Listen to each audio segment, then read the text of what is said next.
Hey, welcome to another edition of the Get Made podcast. Appreciate y'all coming. I got a very special guest for you. I'm gonna let him introduce himself. The brother that I was able to meet a few years ago.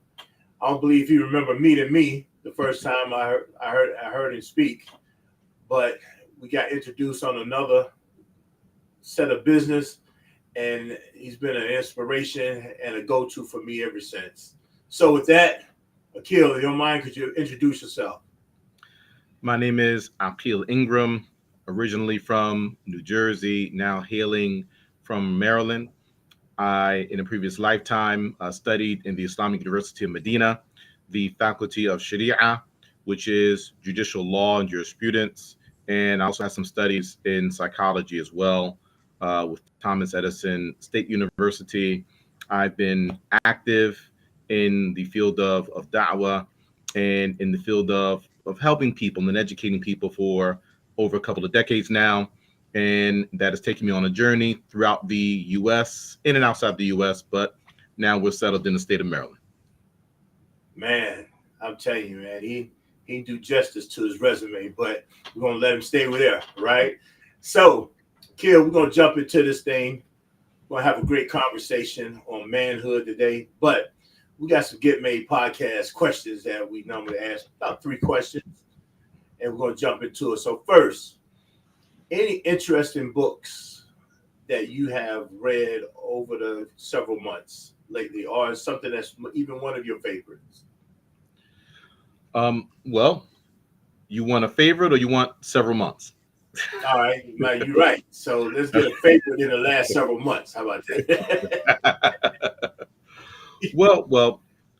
As of late, I've been spending a lot of time with the Quran. To be honest, just getting back into the review of my memorization of the Quran and things of that type of a nature. Um, so and I have to rank that as a favorite as well. Right. But uh, beyond that, there's John Maxwell, the 21 irrefutable laws of leadership. Mm-hmm. And on the religious side of things, there is a particular work that I've also kind of been reviewing in law called Rud al Murbi', and it's a legal text that has to do with Islamic law, particularly from the Hanbali approach to Islamic law. So I've kind of been in that space and been doing some reading on marketing as well. So kind of Okay. a little bit of this and a little bit of that. Yeah. Right. Right. So, um, any interesting philosophers as far as men are concerned? I'm going to stick straight with men that you may have encountered or reviewed it within your lifetime. Yes. So I would have to say two people come to my mind immediately. Actually, three. Three people come to my mind immediately. The first one is my father. Mm. My father has always been a very strong and influential male figure in my life with regards to education, intelligence, with regards to being independent, with regards to entrepreneurship. Throughout my entire life, he's always been an entrepreneur and has been profound in the field of real estate. And I've taken lessons from him and watching his life develop throughout my life. Mm-hmm. Firstly, secondly, I would have to say one of my teachers who happens to be from Kuwait. His name is Sheikh Salim Ibn Sa'ad al Tawil. May Allah preserve the Sheikh.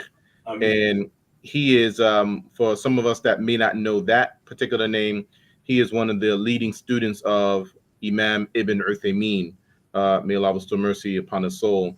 And he is an excellent example to me in being courageous being courageous and in making sacrifices in order to give Islam to the people. And he's always engaged with the people in education and da'wah and things of that nature. And thirdly, is actually a friend of mine. If he sees this, he may be surprised by it. But a friend of mine by the name of Kareem Abdul Salam. has always been very inspirational to me. Highly intelligent individual, very articulate, very well educated, very profound in politics as well, in several areas of our country, from behind closed doors, and he's an entrepreneur himself, and has achieved much, has been well off for some time. Wow. Well, we might have to get acquainted with him. You know what I mean? If you definitely are looking at him in that. And the last question, and this is going to pivot into our discussion today. What is your opinion and your thoughts on the state of manhood, and especially Black manhood? I appreciate that. So we're going through a shift. We're going through a shift, and hopefully a resurgence. The time period that we're living in, manhood is definitely being challenged. Is being challenged from the perspective of the broad base of men in our society. But interestingly enough, though, we see the challenge there, but it is almost as though the challenge that is present is being orchestrated by men above that in order to keep other men in a certain position in society. Right, that's the way it appears from where I'm All right, standing. you're going to dive into that one, man. I can't let you get away with that, right? You're going to have to get into that one a little bit, right? So, why don't you expound on that just a tad, if you don't mind? Yeah, so definitely. So the society that we live in is a social construct. Mm-hmm. That's actually what it is. Our society as it is has been designed to be as such, and clearly is being directed in a very particular direction. And just being a student of history, nothing even conspiratorial, just Okay. looking at how our country has developed over, let's take the last 100 years. Let's Mm-hmm. say 100 years ago, we were entering into the industrial age, Mm-hmm. and it was a time of manufacturing things, and we were in need of people capital. We Right. needed a whole lot of people to manufacture all the stuff to fill our country up with things so that we can buy them. Right. So that in and of itself, that gave birth to our educational system as it is structured now, the school system, all the Mm-hmm. way through this terminal master's degree with a professional degree, Mm-hmm. right? And later on, as we shift into the information age, coming into the 90s, and now we're starting to get online and things of that nature, and information is moving faster, Mm-hmm. and we don't need as many people and as many strong men to be physical as they needed to be in those factories. And now with that, the appearance, right? The appearance is that now that control has been established, now that finance has been established, economy has been set. Now it seems to be a need to protect that from any threats. So men being men, and men not wanting to be controlled, eventually if we identify that we are living our lives in such a way that is really to the benefit of others and not ourselves, and we're not benefiting from that, this is something that may cause men to rise up. So there's a need to suppress that. So how can we suppress that? Mm-hmm. um Possibly through population control, possibly through adjusting the education that we receive, so Mm-hmm. that we think it is better to live a life that is not quite as masculine, right? And other things as well, but we don't want to go too far off on that tangent, and I don't want to, right, take up too much of the conversation either. No, man, you're not taking up the conversation at all, because my thought here is, you kind of opened up a couple of cans at that point. To be honest with you, but I'm gonna dig into this one. The aspect of masculinity, right? Because I'm hearing you say that it's not important for men to be as strong, and this is a mindset. This is something that's being cultivated, and this is a culture that they are now looking at as far as men not being as strong as they need to be. Right. So they are In, softening. in this current social construct. But yes, go ahead. Exactly, exactly. And so in this climate that we are living now, the softening of masculinity is at its worst. If you ask me, when I say it's worse, it's high right now. We got a lot of men who, from my opinion, act like a lot of women, right? Especially from an aspect of being emotionally deregulated, right? So I want you to kind of look at that and talk about that if you can, just from an aspect of that aspect of masculinity and the emotional deregulation of it. Yeah, so perhaps we should look at what a man is so that we can talk about manhood and masculinity. And Okay. of course, the perspective here is an Islamic one. We Okay. have from the scholars of the past a scholar by the name of El Fairuz Abadi, and he has a dictionary that's referenced by Islamic scholars where he defines what a man is, and he states that a man innama huwa idha ihtalam wa shabba, that a man is considered to be a man once he becomes pubescent, once he enters into a state of puberty and enters into the the onset of his strength, right? That this Okay. is what a man is. But he goes further.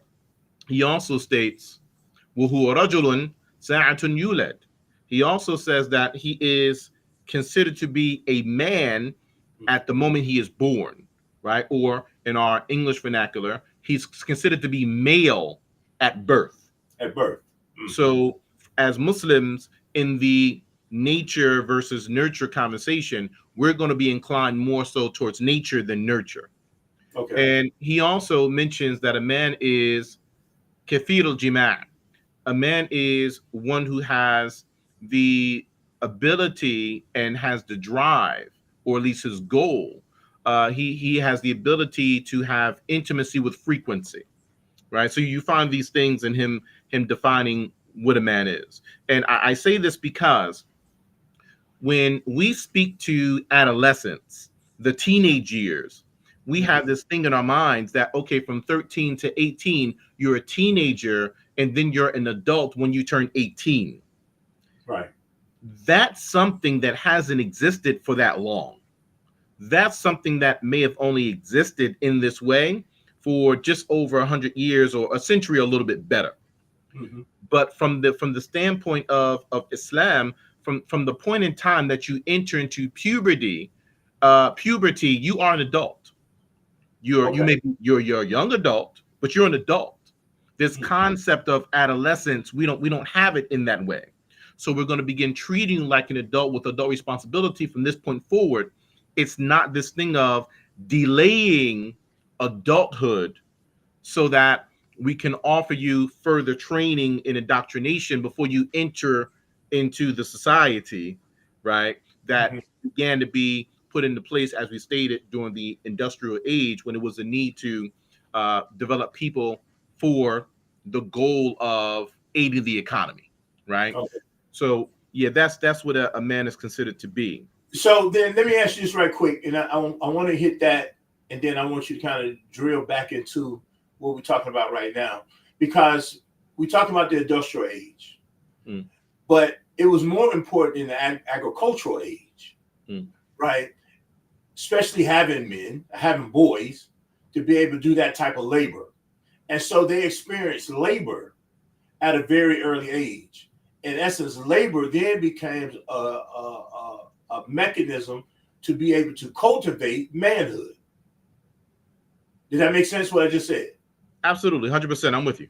Okay. And so now we move from an aspect of the agricultural age and then this industrial age, which then, they want to take, especially for black men, they want to take you off the farm, out of slavery and give you a tad over slavery, low wages and all this other type of stuff here. But they need the manpower, right? Right. Right. And so in that, you are then still talking about labor being the motivating factor for cultivating manhood. Right.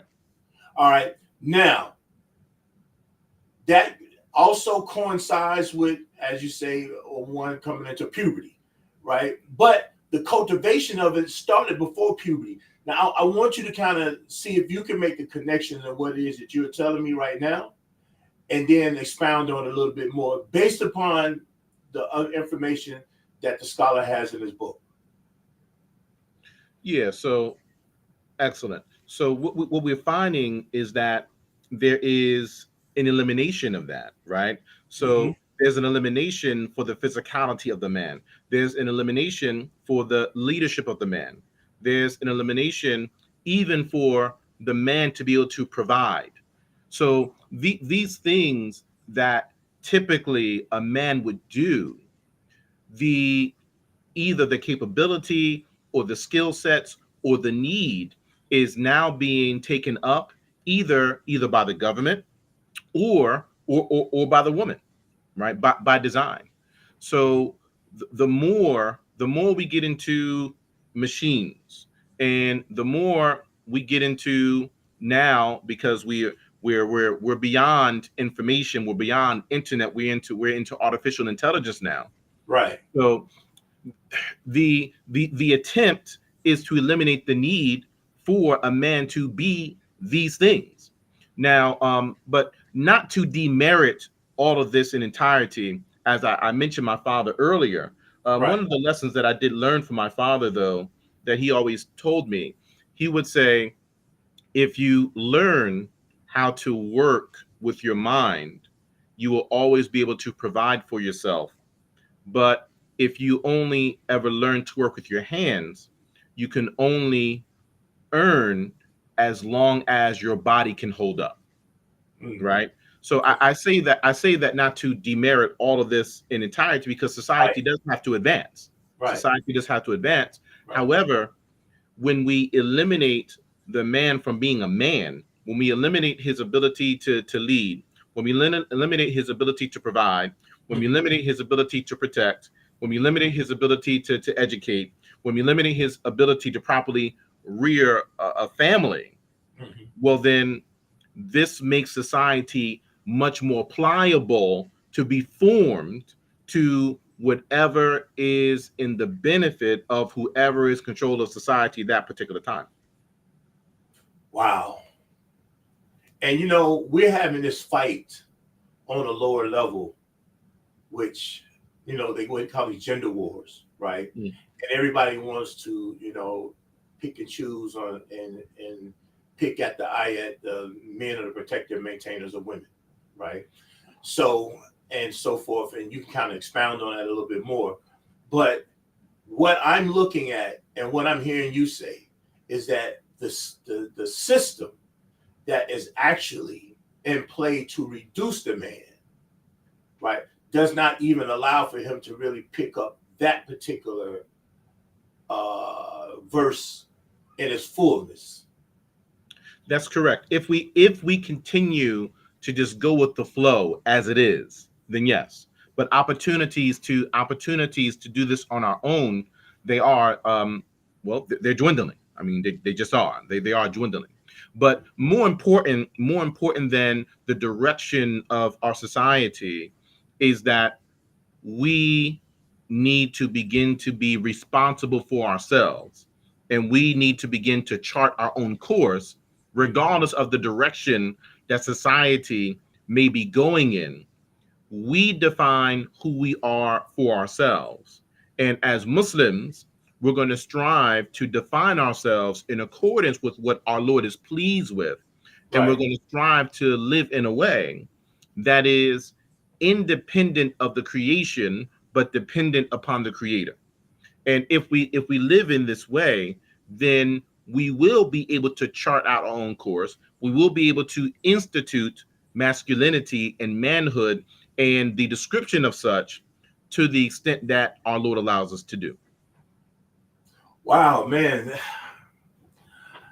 I'm hearing you and I'm afraid, right? I'm afraid. Okay. And we're saying we're having a What you conversation. afraid of? I'm afraid that the system we don't have enough people talking like this, right? And the fear is that message is not getting out there, right? So it's easy to get caught in the gender war aspect. Male and female, women talk about men asking for talk about 50-50 or whatever. All this, this bottom feed conversation, right? Without realizing that there's a bigger play here that we have to really fight against. I don't know if we out here talking about it loud enough.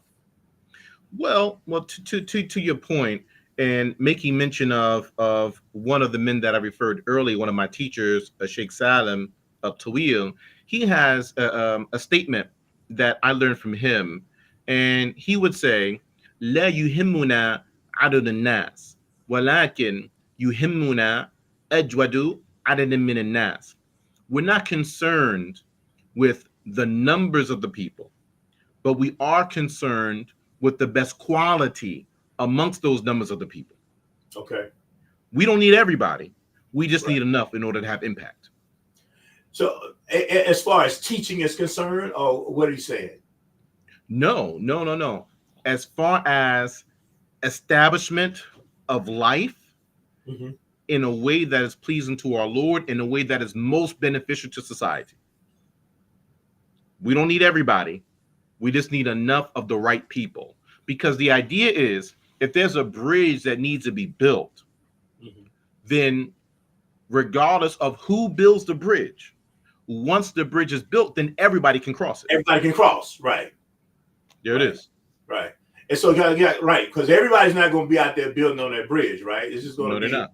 It's going to be a select few, and they're not really select. It's just people they hired, right? At the end of the day.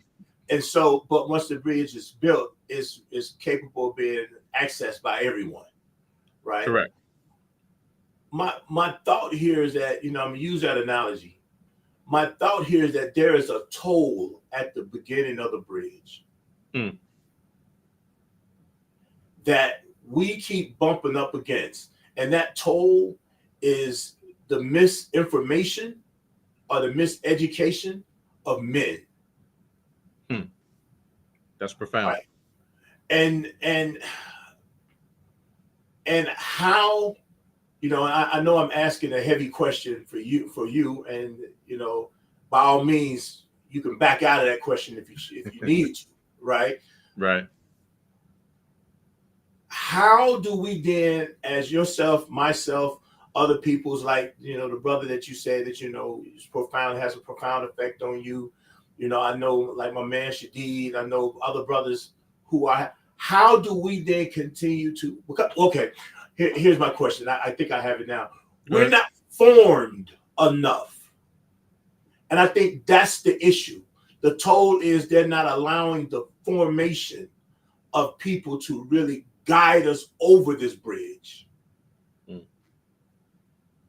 Point.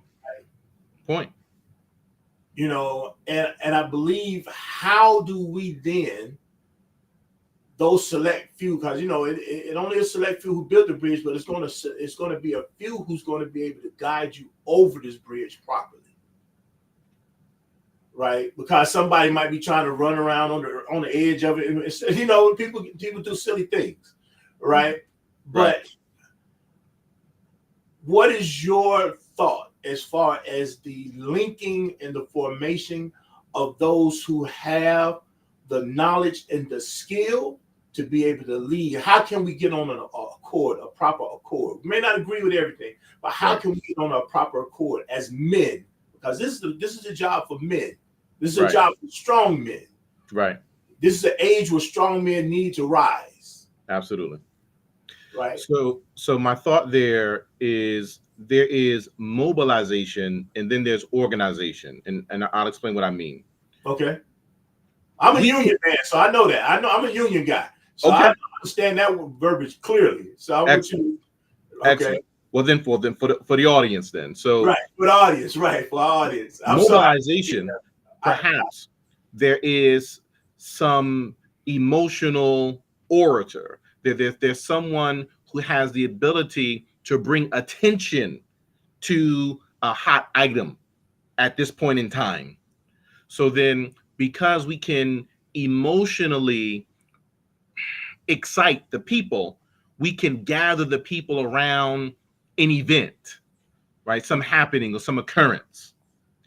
But after we've mobilized the people, well, we go through this event, we say we're going to say, we get out our emotion, and then it kind of just dissipates. And this often happens with not always, but often does happen with, let's say, protests, for example. Right? We're just Right. getting out our emotion, and once our emotion is deflated, then it's back to work as usual, right? Right. Or back to life as usual, I should say. Right. And so that's mobilization, and it has its It's play. utility, right? Right. It has its place. Mhm. But then there's organization. Organization is not looking at necessarily just personalities and just events. When we're organizing, we're looking to a broader vision in order to solve a very specific problem permanently. And we're looking to put things into place in order to solve that particular problem. So now we're working with ideas and not just an event. Okay. And when we organize ourselves, yes, personalities will have their place in the organization, but the organization should not be premised upon the personality in and of itself. So when we're doing this now we're building. Now we're building. And this is something that requires like minds to come together to begin to address this. But the challenge, to your point, and what we have to get past as a people, is that the work you're talking about is generational work. We're Right. talking about sacrificing 1 to 2 generations in Right. order to get to where we need to go. Right. And a lot of us either are not willing to do that. We're not willing to sacrifice our lifetime to something that we won't see the fruits of it in our lifetime, not to mention the immediate. Right. Right. Right. So so there's that, but we need to get there though. Right. Well, and you know We what? need to get there. And you know what? It gives me a thought when you just said that. Why I see now why the Prophet Sallallahu Alaihi Wasallam, he said the best generation, he described the best generations. Right? Those, his Sahabas, his companions, those that followed them, and those that followed them. Right? Right. Because it's like there was a sacrifice that these people had to give up in order for this to build the way it needed to build, to be what, even if we're looking at Islam, you know what, 2 billion people on earth, right? It started from really a handful of people. Correct. Right? And we don't, I think that's the model. And you said it here, a lot of us are not willing to make those sacrifices right now. We had those people who made the sacrifices for us, and I'm talking about just for manhood at this point. Yes. Right? We had people who made sacrifices for the Black movement, right? Who suffered, who did what they needed to do in order for us to be where we are today. Sure. Right? In some regards, right? Sure. Absolutely. So, but now we look at this aspect of not being in a position of being able to do it. And I'm going to lead this into something that, you know, I'm always talking to you about. And, you know, you kind of explained it real nicely last year when we was up at the marriage retreat. But we look at personalities because that's something that we have to really look at.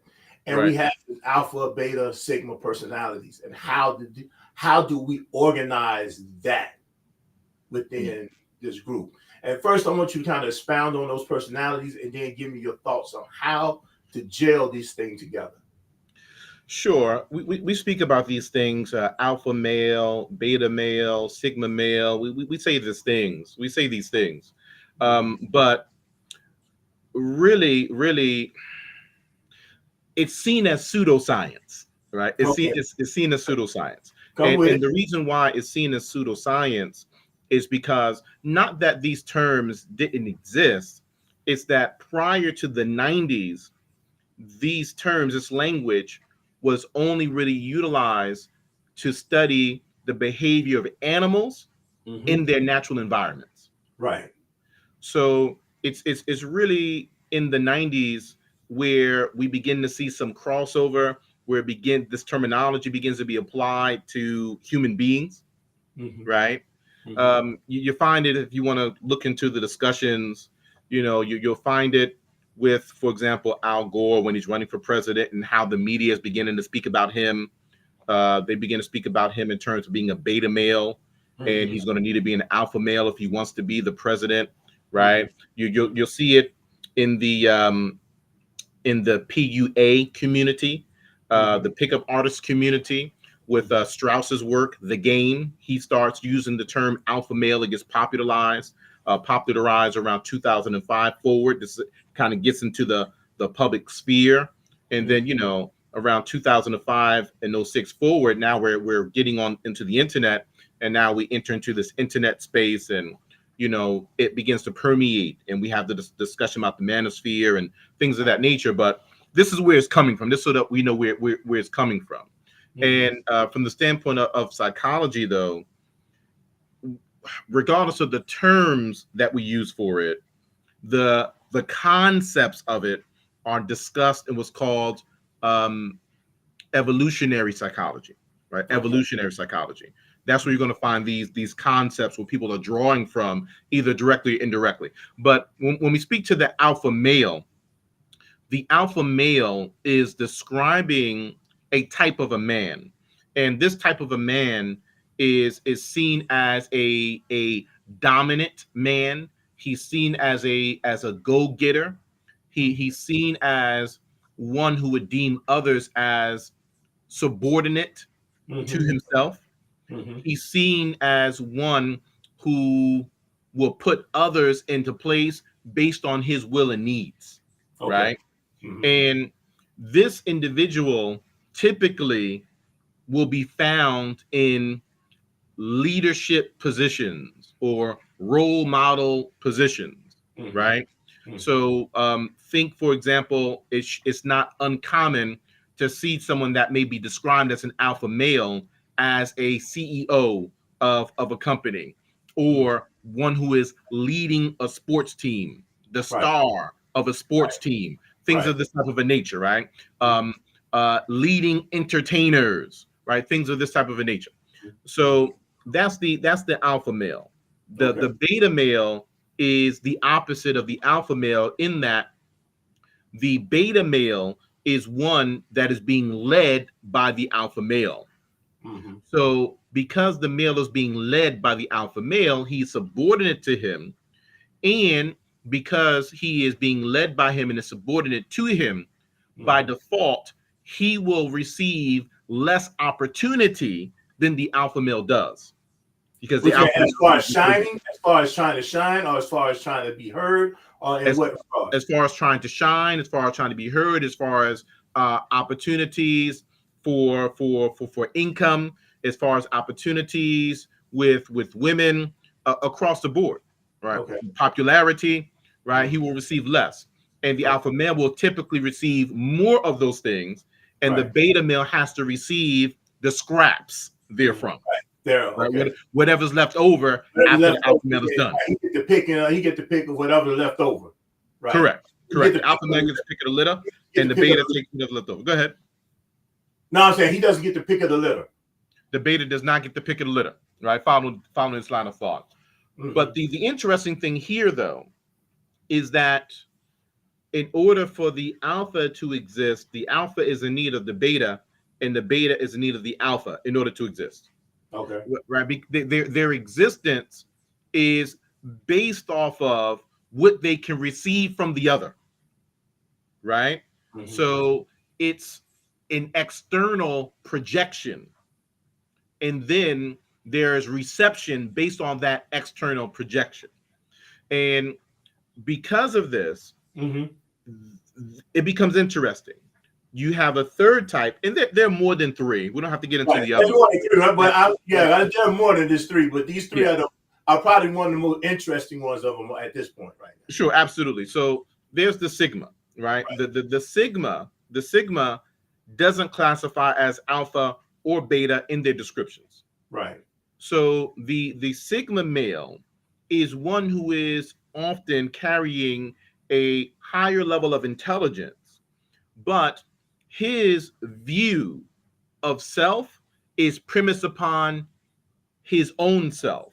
He's determining how he views himself, and he's determining how he views the world. And the sigma is not in so much in need of others in order to justify who he is. Right. He doesn't need their validation. He doesn't need the world's validation. Correct. The sigma doesn't need the world's validation. Mm-hmm. So, because of this, the sigma often functions as a blind spot for the alpha. Right. The sigma doesn't need to tell the world who he is and what he has the ability to do. Mm-hmm.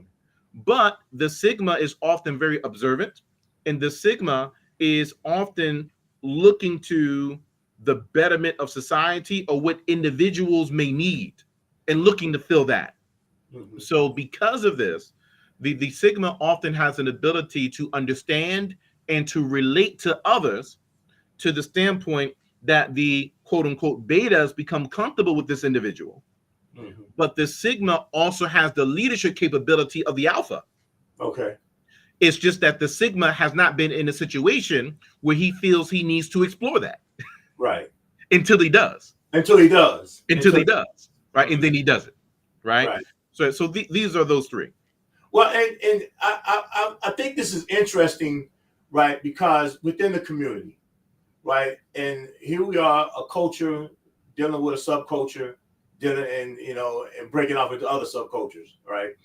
And so the sigma, and I don't know, I don't know if I might be even wrong in trying to deal with this or say it this way, because I believe the sigma is probably more balanced than the two. Okay. He kind of knows himself, and he knows what he needs to do, when he needs to do it, and he knows when to lay back and when not to push forward. Understand how to push the gas and hit the brake. Correct. He knows what he's capable of and what he's not, and he's comfortable with that. Right? And when we have this thought of striving for this whole alpha thought, because I believe a lot of times, even in this street crime, streetwise, or whatever the case may be, we have a lot of so-called alpha influence, right, that really does not allow us to build properly, because everybody can't be alpha. Correct. Right. And so, because here I'm looking at it again, and I want to tie it in this way. If we are then looking at a system that's trying to suppress masculinity, especially Black masculinity, right, and then we start giving them, we feed them with this, with popular culture media, being it music, being it television, being it movies, they keep trying to tell us what it is that we are, how we need to dress. This is what it needs to be. This is how you need to do it. And they keep softening us. Somewhere along the line, the testosterone is going to come out. It's going to kick in. That's right. Right. It's going to have to come out because you are a man. But it's not guided properly. So then, you start trying to function with this alpha mentality and get yourself in a lot of trouble. And I look at it even in dealing with husbands and wives and things of nature. There's this sense of dominance that men try to come across. I've been guilty of it myself. I can sit here and say that for myself. I've been guilty of it myself, right? Of running this dominance when it's really, you don't have a dominant position. You don't have the stronger hand. Right. Because they are giving jobs to our women. They're giving money to our women. They're making it easy for women to kind of do this, do that. Women are homeowners. They're doing all these things and really saying, I ain't really need no man. Right? They know how to shoot guns. They go to gun ranges. They got ADT. They got protection on their home. They got everything that says, okay, here is the protector and maintainer. I'm doing it myself. Right. Now I got this guy here because I need companionship. Right. But he doesn't, either he's going to come in as a wimp or he's going to come in too strong. Well, there's dominance, which often the alpha male will operate based off of dominance, but that's not the only way to navigate. Okay. The two ways that can be navigated that are effective, one way is by dominance, the other way is by prestige. And most people will have a preference for prestige than to dominance, because prestige requires real actual value, right?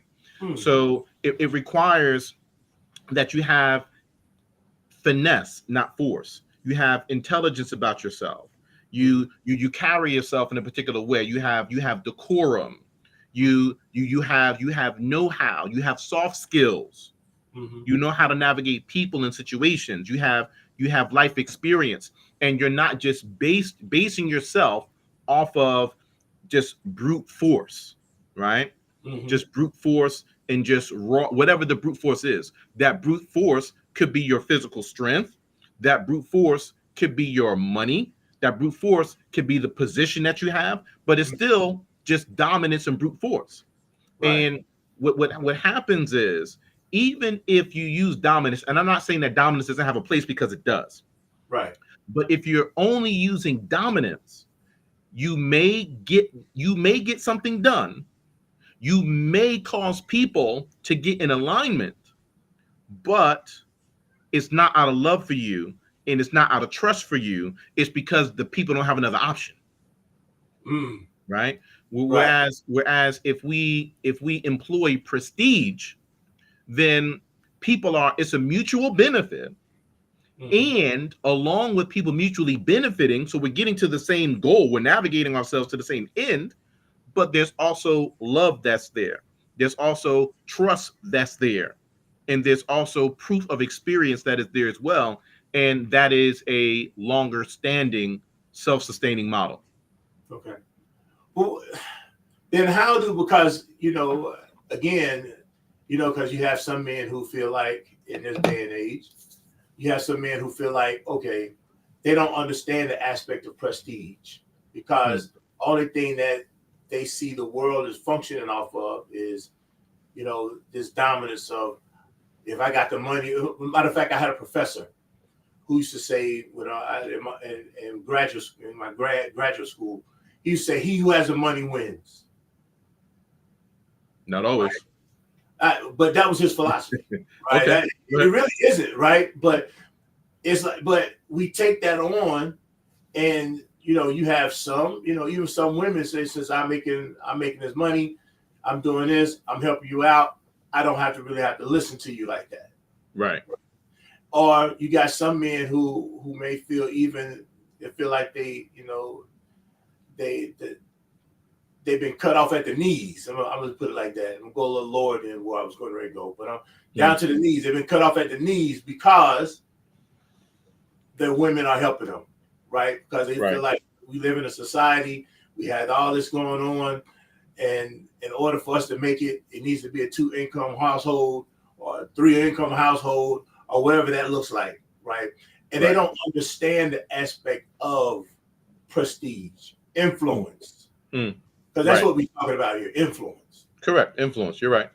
And so they don't have this understanding of how to engage with influence. So the only thing they know how to do is, okay, pay their way. They giving money, they throw money at everything. If she mad, go buy her something. You know what I mean? And something wrong, go pay for it. Whatever that's all we've been cultivated to know. Right. And for some of us, the money gonna run out real quick doing that. Right. Right. And then you're in trouble, because at that point you throwing your hands up and she looking at you like something wrong with you. Correct. How do we then engage men about understanding this thing of prestige or influence? How to cultivate more of those soft skills, the finesse, as you called it earlier, and these things. What is a way? Because we want people to walk away with something other than the problem that we've been discussing, right? We Yeah. want them to walk away with something. Yeah, there needs to be a rites of passage, right? So Mhm. so in my upbringing, and I'm sure you're familiar with this in your time as well coming up, in my upbringing, we came up with something called the cotillion. Okay. And in the cotillion, we're taught, right? We're cultured on on manners and on manhood and how to interact with the woman and what's your vision for society and just how to be a man, right?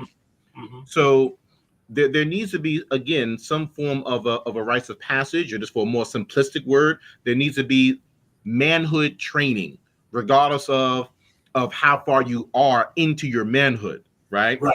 And Right. and I say that regardless of how far you are into your manhood, because not all, but many of the people that you're describing, that they just want to just throw money at the problem, and they're just, it's just external, right? External things, and it's not a thing of deeper connection Right. and influence, as you said. A lot of people like this, when we look at them, we see many of them, and particularly in our community, that they didn't have fathers coming up. They didn't Mm. have fathers coming up, or they Man. didn't have stable, cultured men around them in their lives, so that they have an example of what manhood is. They never saw it before. Mm-hmm. So then they just have an idea of what they think it should be, and then they overcompensate for that, Mm-hmm. Mm-hmm. right? Mm-hmm. So we have to begin to rebalance those scales. We have to be able to balance them back out. Go My ahead. God, man. Whoo, boy. Man, I love this. I love this conversation. I ain't gonna tell you no lie, man. I'm just sitting there, just I'm full right now, bro, because I just want this conversation to be had, so we can, as you say, at least the mobilization of something can start taking place, and then we can learn how to get someone to be able to organize. This conversation is not being had in the open. Mm, you're right. We need to have it more. We Absolutely. need to have this conversation more. I mean, this thing goes to and I deal with 6 growth areas. You know, Okay. and explain that to you real quickly. Please do. Spiritually, growth areas are spiritually, intellectually, mentally and emotionally, physically and socially, right? Okay. These are some areas where we need to grow in and have a grounded understanding, right? Therefore, we can then start doing things from a position of influence, not getting over, right? I don't want people to think influence is scheming, Right. negatively scheming, right? Or trying to get over on somebody, trying to Right. work your thing on your mojo over on somebody, right? But we saying the influence for good, right? The Right. influence for growth, right? Absolutely. And I think we are stagnated in these 6 areas. Mm, Spiritually, we get caught up on a lot of the do's and don'ts versus the concepts of living, I would right? have to agree with How you. implement that into our lives, right? Intellectually, man, if I can get somebody just to pick up a book, just a little pamphlet, it's my God, man, it's crazy. I can't even pick up a book now. I have to read from my phone, but Mm, pick up a book other than scrolling, right. right? And so there's a seemingly there's a numbing, which then becomes a dumbing down, Mm, right? So we're not moving intellectually properly. Mentally, we're so many different stressors are on us. We don't know how to cope with them.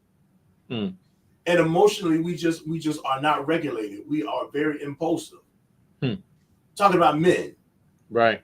we become very impulsive. So we're very deregulated.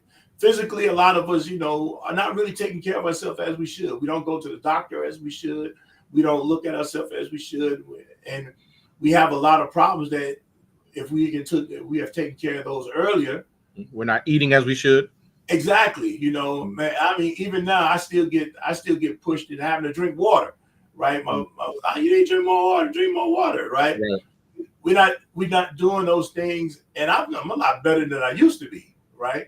But it's still an education that comes. And socially, we don't put ourselves in the right company to grow. A lot of times we the sharpest butter knife in the bunch. I'm gonna keep that one. I mean, really, Right. I mean, it's, and we really love bottom feed. Hmm. I'm gonna be the king or queen of the bottom. And this is what we talking about men, right? And so in those 6 areas, we are having problems. I ain't even talk about money. I'm not even gonna talk about money because money isn't the issue. Hmm. If we can get these areas here, I really do believe money come running after you. You don't have to chase money. Right. Right. Money will find its way in your pocket. Hmm. Mm-hmm. I had a mentor that used to always say that, right? Yeah. And he said, when you have a vision, God provides the provision. That's right. Right. And so the vision then has to be, how do we get these 6 areas together? And what I'm hearing you say from the beginning of this thing is that there has been a system that has tried to squash us even having these type of talks as far as masculinity is concerned. And we out here stumbling. Right. Right. We don't even realize that it's a system, and we busy looking at individuals and these smaller fights, and we're not looking at the bigger picture. Exactly. And that's, and really, to be honest with you, Shake, this is where I really want you to come on my show today. Really, because I know, and I hope people who are here will kind of tune into you a little bit more. I know you're doing some things on Instagram. You have a lot of things that you got going on. I hope they will tune into you a little more, because I really do believe that you have a finger on the pulse of something. I appreciate you. They need to tune into you too. Man, but I I'm hoping my crowd can tune into you, and maybe your crowd can tune into me, right? Networking, that's how it goes. That's right. Work together, right? Because I really do believe some of the understanding what you brought today. Mm. If you have a thought about what's going on, then you have an answer for it as well. Right. Right. And obviously this would be a 5-hour show if we try to get all the answers to everything that's been raised today. Right. This would be, and I hope to bring you back on at some point. Yeah, let's Right. do it. And to be able to have more of the conversation of how we can do something different in order to get better results. Yeah, Right. we're gonna get there. Yeah, God willing, inshallah, God willing, because I do have a crowd that's Muslim and non-Muslim as well, right? So I want them to understand, and you gave a real, and I love how you explained everything that you actually said today as well, even in another language, right? And so I definitely appreciate that. So with that, I told you I was going to keep you at a certain time. I wasn't going to make you go over, no, because I can stay all day and have this conversation. Yeah, right? we know you a talker. Yeah, for real. For real. I can be all day, man, especially on something that I love, something I have a passion about, right? So I want them to be able to tune into you and let our people know what you got going on. Right? Absolutely. Go ahead. No, go ahead. The floor is yours, bro. So you all can find me at Aqil Ingram, AQIL INGRAM. M as in Mary.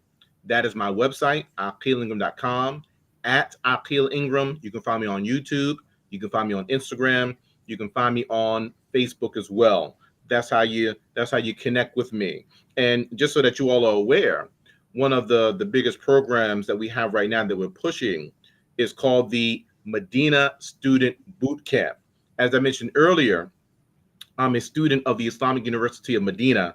And for the first time, at least to my knowledge, we are providing the actual courses that we were taught in the Islamic University of Medina in the English language for our people at the press of a button.